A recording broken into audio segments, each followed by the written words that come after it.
everybody. It's Monday and it's tea time with SA Crow.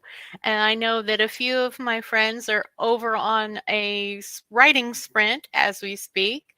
So they might be watching the replay, but I'm here for you.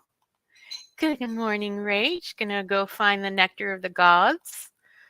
So I see some coffee drinking. Jen's got tea, juice. I have not sponsored by Tazo, but Tazo's Wild Sweet Orange because I'm still feeling a little under the weather. So just want to take care of myself. I got that this morning. Hi, Rita. I'm at both. Hi, Cool Gamer. Hi, Cithros. Hi, good morning. Oh,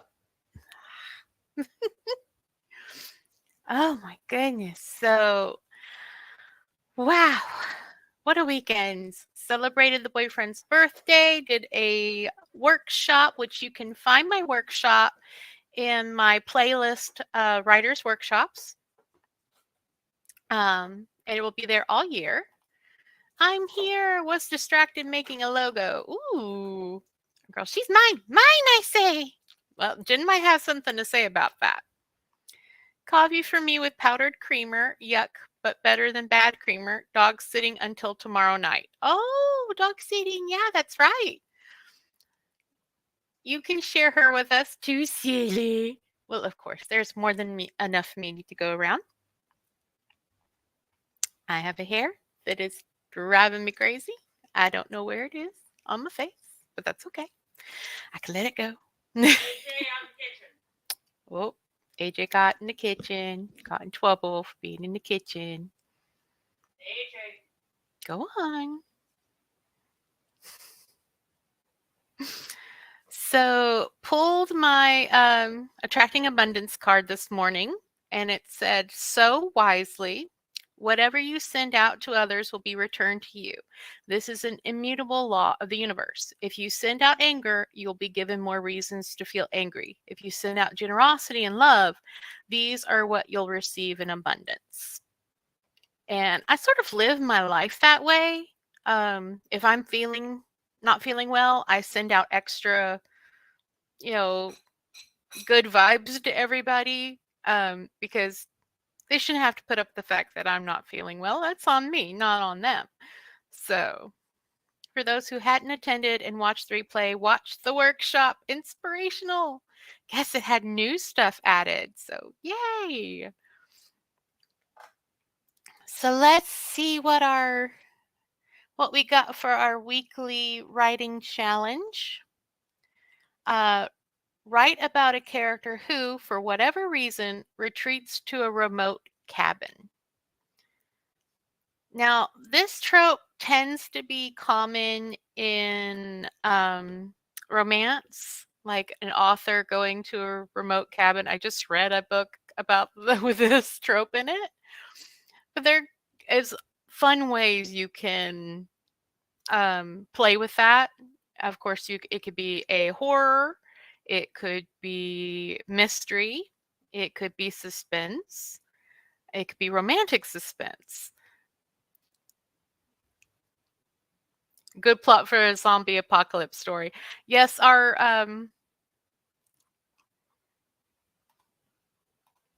good point. Our book club book for December was a zombie apocalypse book, which he was kind of alone on a school grounds. It was a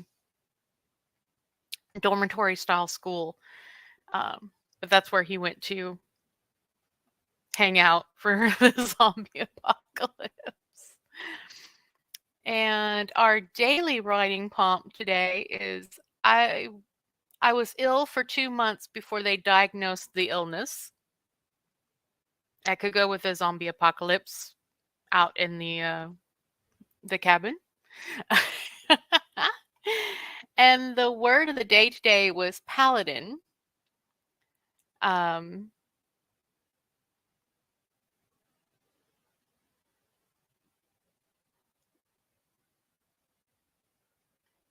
which is part of the root word for Palatine Hill.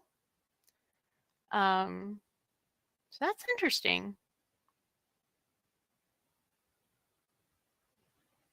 So it comes from Palatine Hill, also known as Palatum in Latin. One of my side characters, zombie characters, woo! He lives in a cabin in the woods about a mile out of the small town. Aww. It could be self-exploration and need to reconnect with nature. That's true. I know people like zombies, but meh, I think I'm overwhelmed by so many zombies. I got into The Walking Dead and Zombieland, and they were everywhere. I couldn't get into The Walking Dead. There was just, and I after that, I was like, too much drama. Too much drama. I like to keep my drama down into my books. Thank you. I love iZombie, but haven't watched Walking Dead. Too scary for me, I fear. Oh, that's okay. I worked in a haunted house. Well, actually, I volunteered for 2 haunted houses locally. One was a haunted house for, the proceeds went for local MS, and the other one, the proceeds went to, Special Olympics. And so I dealt with people in gross makeup, eating pizza, trying to get in some fuel, um, on their breaks. Um, so yeah, I'm a morbid little creature. If you don't know, I'm an OG goth. Uh, like back when goth wasn't cool. Uh, Speaking of zombies, The Last of Us premiered last night, and I can't wait to watch it. I love the video game. Halfway through the first season of The Walking Dead. Look, y'all need to kill her. Shove her out of the door. I'm a write to these writers. Yeah. Thank you very much, Rachel. Rachel D made our weekly accountability sheet, which is awesome. Thank you so much. And love that we can put words of encouragement. Um, so that is really awesome. I do have a few things to talk about today before we get to reading. So, Raven's Cookbook is live, the ebook version. We are working on a paperback version, uh, but it is live. And of course, we also have the links so you can donate to our group for Meals on Wheels America. If you are an author or a writer and you want to get traction for your newsletter, your blog, the book you're working on, whatever it may be, go ahead and sign up for our Mad Hatter Book Party. It'll be March 22nd. It's a one-day event. It's a Facebook group. You make a post. You don't have to give away a book. You can give away swag. You can give away a gift card, whatever you can think of that will get people to sign up for your newsletter. If you're a reader, join the Facebook group, because we will have some awesome authors. We're also going to have a charity live stream on the 23rd. So if you stream on Twitch, Instagram, TikTok, YouTube, wherever, and you would like to host a charity live stream for us, just sign up for that. And I have an alpha read coming up. It starts February 1st, and you can find that link on my website, and all my links are down below.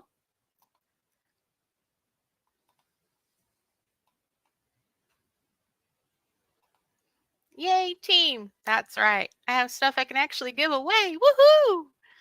You should update that with the new logo. I know, I need to update that with a new logo. They gave us a special logo. So, what are y'all working on this week? And um, if you're not a part of the On the Wings for Writers, you can find that here. Oh, cancel. You can, of course, join us anytime. We have sprints, daily writing prompts, places for you to share your work, all kinds of things. So feel free to sign up. We would love to have you. Speaking of, we will have a March prep for Camp Nano if you're taking part in Camp Nano. So be looking forward to that in March, where we'll have little prompts for you every day and accountability and help. And we will also be doing Camp Nano. So yay! Today's spreadsheet for word count and POV character chapter and my old novel. Woohoo! Yeah, I know a lot of people are pulling out their writer's notebooks and getting started with them because there was a lot of inspiration this weekend. So yay! And of course, you can catch all the previous tea times in its own playlist.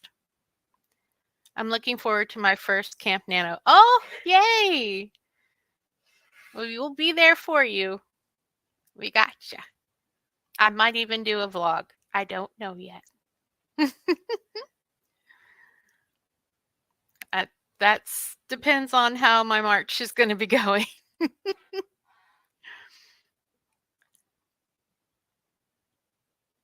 Today, I've already drafted the subscription read for the week. For those of you that are new or haven't heard before, I have a subscription. It's on Buy Me a Coffee. So it's buymeacoffee.com/SACrow. And you can become a Bronze Cup member. And you receive a scene or two every week on an ongoing story. And of course, if you're a Bronze Cup member, you can also read the previous bit of the story. Made my way through the streams. Think I might get swimmer's ear.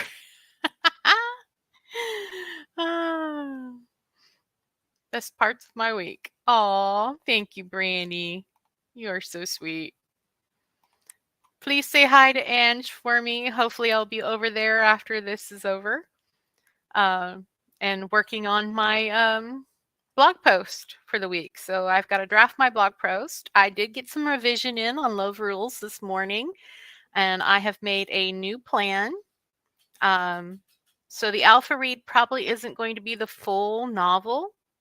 And some of you might be curious what the difference is between an alpha read, a beta read, and an ARC read. So I'll be happy to explain. A alpha read is really a read where people kind of look at what you do have, and they see if you're on the right track, if this sounds like an interesting story, if these sound like interesting characters. So it's more of feedback of, yeah, keep going. You're doing great. I like the idea of this. It's not about grammar. It's not about anything else. It's just about, does this sound good? Does it sound like something worthwhile to work on?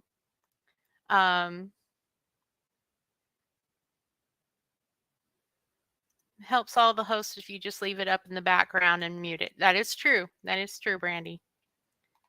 That is very true. But this computer, I don't think could take that right now. Oh, my hair. Okay. So a beta read is sort of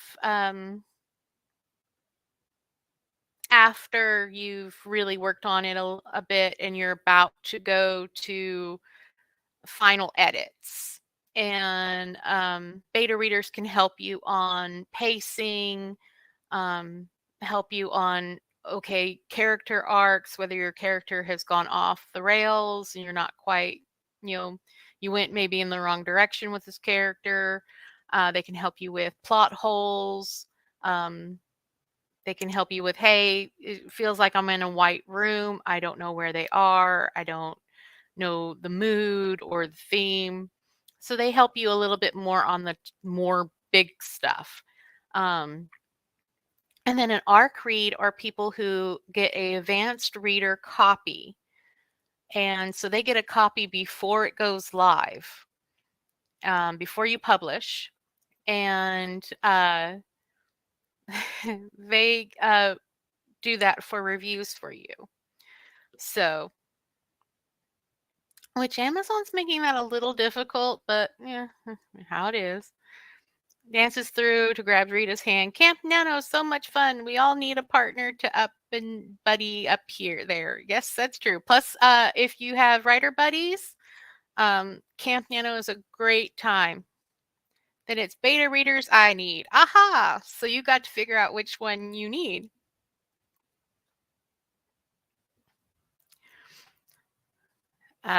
There is a group on Goodreads that offers beta reads for free beta readers and paid beta readers.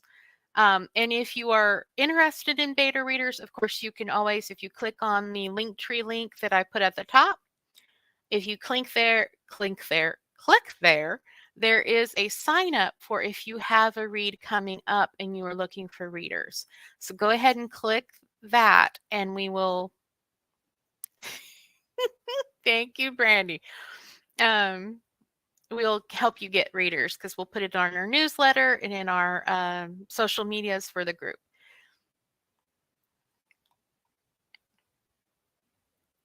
Someone shared a GIF of this very happy sheep this morning, and I want like just a tenth of the energy that sheep has today. Or send Brandy a message. And she'll be happy to get your read onto our newsletter and our social media. Along with Rach. Rach is doing our Tumblr. She's doing a fantastic job. Happy sheep, happy sheep. So how is it going? We are on our third week of the year, third of 52. I love his bouncing. I know. I've already seen so much progress. I got a sales audit done. I got my Buy Me a Coffee audit, looking at that. Speaking of, I do have a blog planner page that's for free. It's a printout you can download. If you head over to my Buy My Coffee, it's a page that will go great in your blog planner. Or if not, if you don't want the blog planner, that's fine. You can just download that page. I think I may have osmosed some of the energy, feeling bouncy myself. Aw. Okay.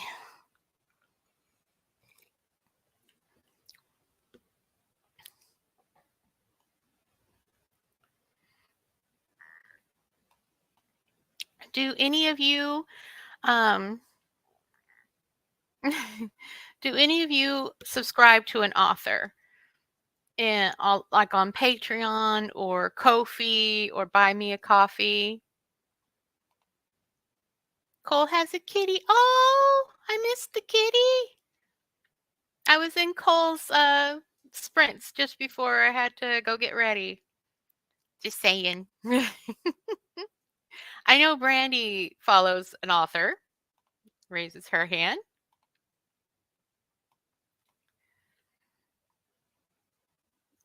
Jen doesn't read my stuff. I write in first person, so she doesn't read my things.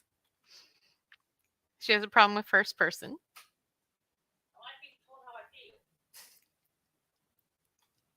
She says she doesn't like being told how she feels.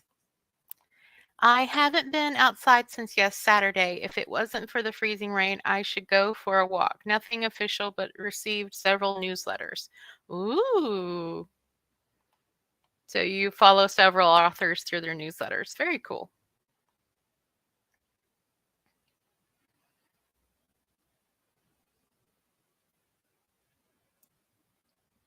Hello, Angela S. How are you doing? We're asking, we just got done asking if anyone supports an author on Patreon or Ko-fi or Buy Me a Coffee. Some authors do include tidbits sometimes. Yes.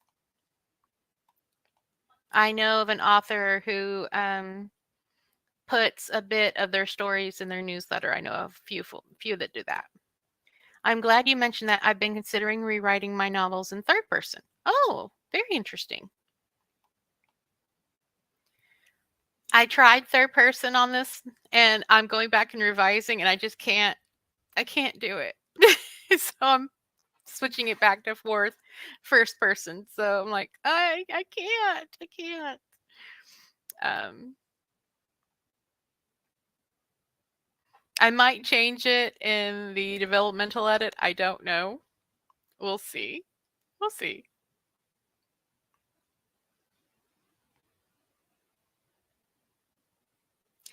All right. Are y'all ready for me to read the next chapter?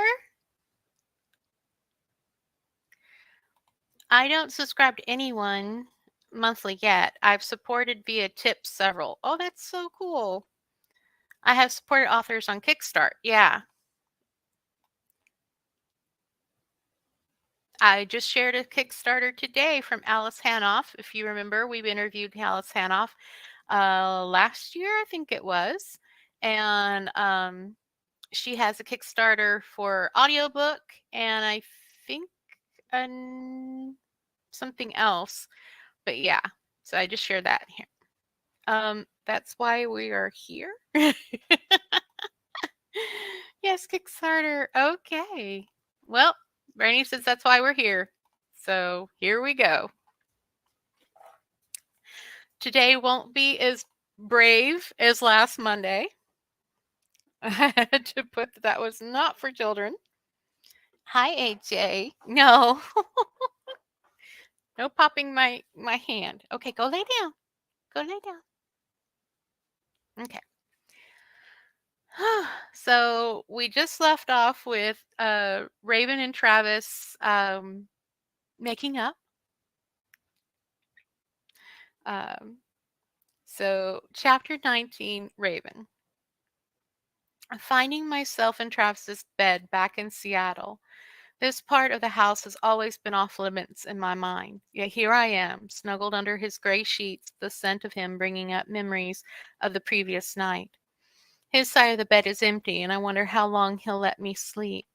I don't have long to ponder. He opens the door wearing a well-worn pair of faded jeans and nothing else, carrying a breakfast tray full of goodies.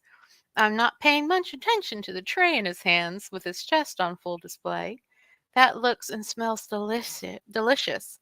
Sighing at the picture he makes, longing to touch him and not quite believing I'm allowed to touch, kiss, and hold him. Carefully putting the tray over my lap, he crawls onto the bed next to me. We share a breakfast of bagels with lox and spicy cream cheese spread, orange juice, and fresh fruit with whipped cream, eating with our fingers and licking each other's lips in between talks about our plans for the day. We get caught on my idea of a Seattle-inspired cookie recipe, discussing the merits of semi-sweet chocolate chips or chunks of dark chocolate. This leads to us dressed and playing in the kitchen covered in flour. What locations are you wanting to feature in this cookbook and journey guide? He asks as I brush flour off of his hair, listing a few landmarks and hot up-and-coming restaurants. Our attention is caught by the sound of the front door opening. The sound of Amanda's heels clicking on the polished wood floors reach us before she makes her way into the kitchen. I have a restaurant you should try. It's my favorite vegan place. I'll take you if you would like to give it a try. I'm heading to New York to visit family this evening, and it would be a great way to spend my last hours before my flight. I would love to go. Let me get cleaned up and we can go. I indicate the flower that seems to cover every part of me. I extract myself from Travis's wandering hands and planting a kiss on his flour-dusted cheek before gesturing to our mess. I'll clean this all up when I get back. Don't worry about it. Go have a good time. He smiles. Travis is telling Amanda he's glad she's taking the time to get to know me better. Out of Travis's friends and business partners, Amanda has been one of the few I haven't been able to get a read on. For the longest time, I thought she hated me, wanted to get rid of me for some reason. This is a nice peace offering, and I'm going to do my best to do my part. Her white smart car isn't much of a shock uh, to me as we head towards the Pioneer Square area. Her small car is neat and smells like it's been freshly detailed. I've never met a person where that matches their car before. I've always enjoyed the European feel of this area. When I first moved here, I went to the underground tour that made the area world famous. I'm not sure of any conversation starters, so I opt for companionable silence. Seattle is known for being a hard town to make friends in, and I chalk up the tension and silence on the infamous Seattle freeze. Did you ever feel like you jumped out of the frying pan and into the fire when you took the job with Travis? She fills the silence in the car with her question. It did seem a little like that. It's more personal than I'd anticipated. I chuckle a little at the memories of my first few weeks working for Travis. Pulling up to clean eating a vegan eatery in the square, the look of a 50s diner aesthetic and is just juxtaposition makes me smile.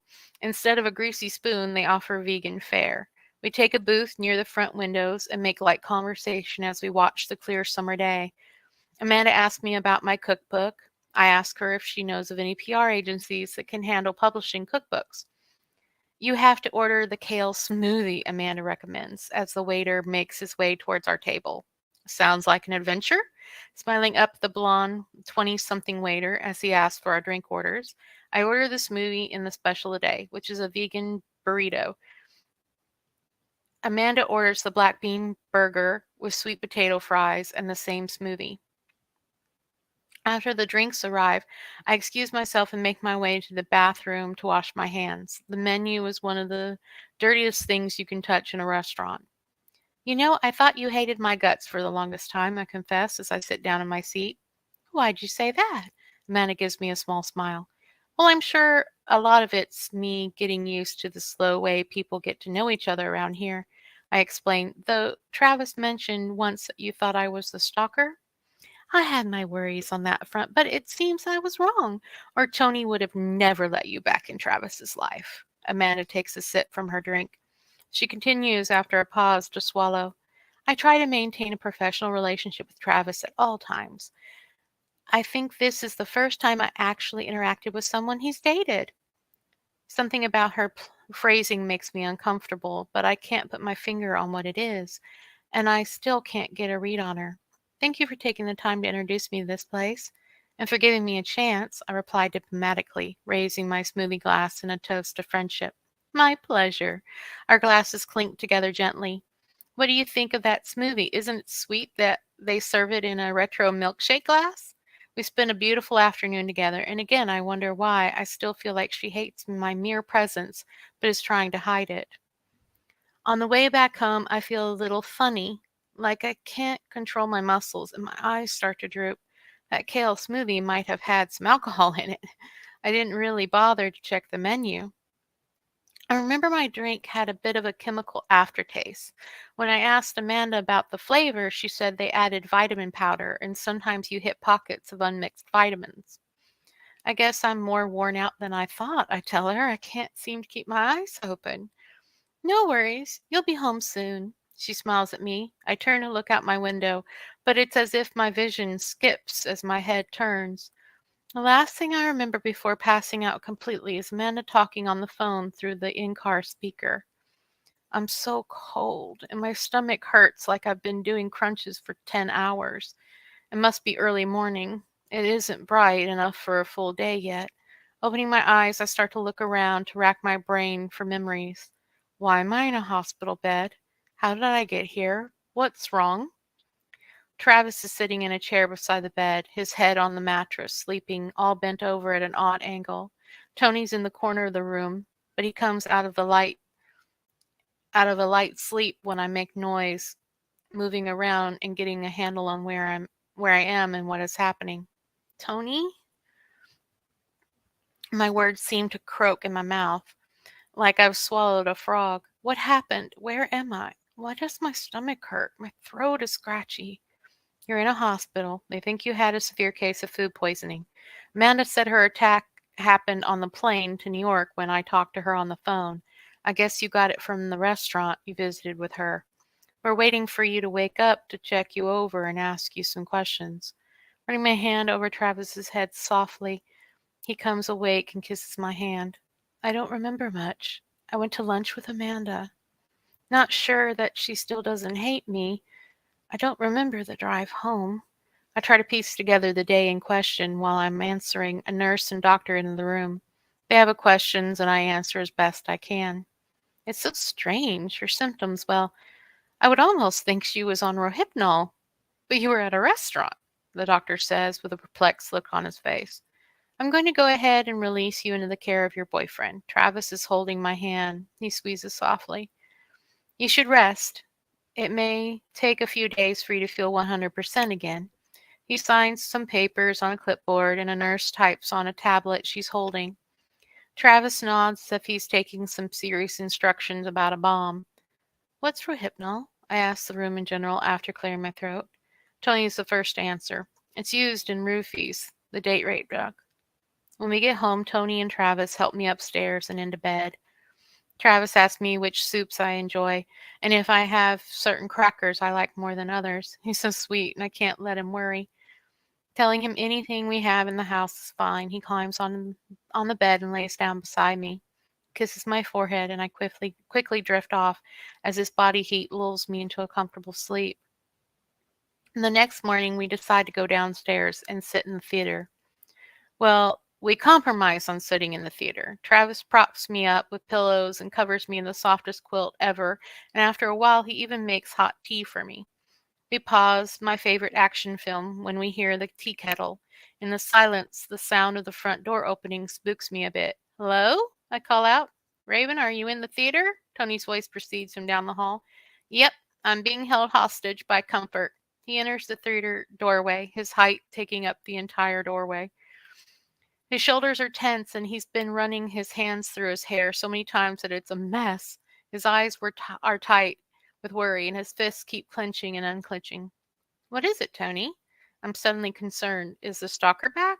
Am I going to have to be sent away again? Is Travis in some kind of danger? All these questions fly through my mind at rapid speed while I wait for him to answer. Travis, Tony says by way of hello to the other man as he walks from the kitchen down the hall towards us. Tony, what's up? He asks as he comes close to me on the couch, as if to shelter me from bad news. I need to head out of town, and I'm not sure how long I'll be gone, he begins. An old friend of mine needs my help and asked me to come as soon as I can. His daughter was kidnapped in the early hours this morning. I made a call to a security firm, and they can send someone out here to you in a few days, but by the 14th at the latest. I gave them your number. I'm so sorry, but please understand I have to go. He seems to plead with us, perhaps asking us to absolve him of the sin of leaving us by ourselves without his security. Of course you have to go. What are you still doing here, man? Get your shit and get where you need to be, Travis orders, making Tony's mouth turn upwards in a small smile for the first time since he came through the door. If you need us, call us, and we'll be there for you in a flash. I nod in agreement. Tony salutes us, turns around, heads out the door quickly. Hope it all works out okay, we say as we hear the slam of the shutting of the door behind Tony. Me too. He goes back to the kitchen to deal with the tea. Coming back with a beautifully colored hand-thrown mug, steaming with fragrant tea, Travis passes me the drink and picks up the remote, asking, Now, where were we, love? He presses the play button and we watch as the good guys hop into a tank as a last resort as the plane around them explodes. Are they? Yep, flying a tank. We laugh at the antics on the screen. I drift to sleep, held closely by Travis on the couch to the sound of his chuckles. Travis makes spending time with me on the couch a daily habit. Shooting from the show is on hiatus, and he has free time. I love watching this caring and domestic side of him, sharing our favorite movies with each other. Tony's apartment is due to a replacement is due to arrive Sunday morning, and in the meantime, we stay in and watch movies and nap on the couch together. After one such nap, I slowly become aware of voices coming from the kitchen area. The low thrum of Travis's voice, his tone comforting and soothing, and then the higher pitch of a woman's. They're too far away and speaking too softly for me to make out what's being said. I extract myself from the quilt and the comfortable couch as quickly as I can, straining to hear as I work my way down the hall. I was still weak from my bout of food poisoning 6 days ago, my core muscles strained from all the vomiting I did while in the hospital. Luckily, I don't remember doing all that, but I sure feel it, holding onto the wall of the hall leading to the kitchen. The voices become more distinct as I get closer. I can tell now that the woman is Amanda, and there are layers of distress in her voice. She hiccups like someone who's trying not to cry, and the desperation of someone trying to explain something. As I look through the doorway, I can see Amanda standing with her back to me and Travis in front of her. His shoulders are tense and pulled up to his ears. His hands are in front of his chest, held out with palms open as if to stop her from coming closer. His eyes flicker briefly to mine, around Amanda, and they immediately fill with worry and fright. And it's then I noticed Amanda's arms are raised away from her body, like you might if you were holding a gun. But why would Amanda be holding a gun on Travis? Okay. So I'm going to leave you with a slight cliffhanger. Um, so you'll have to come back next Monday to hear the next part. Dun, dun, dun. Boy, the snark is strong today. All right, everyone. Don't forget to like and share and follow. This will get put into the playlist for Into the Fire Tea Times with Me. And stupid unpainted gate. That is how all cliffhangers should be referred to. Ooh, cliffhanger. So I will see you in I will see you hopefully in my sprints on Friday and Saturday. And maybe some sprints along the way. I look forward to reading for you next Monday. Oh, I'm so glad. Yay. I hope you have a fantastic week, that you enjoy your drink of choice, and that you achieve what you set out to achieve.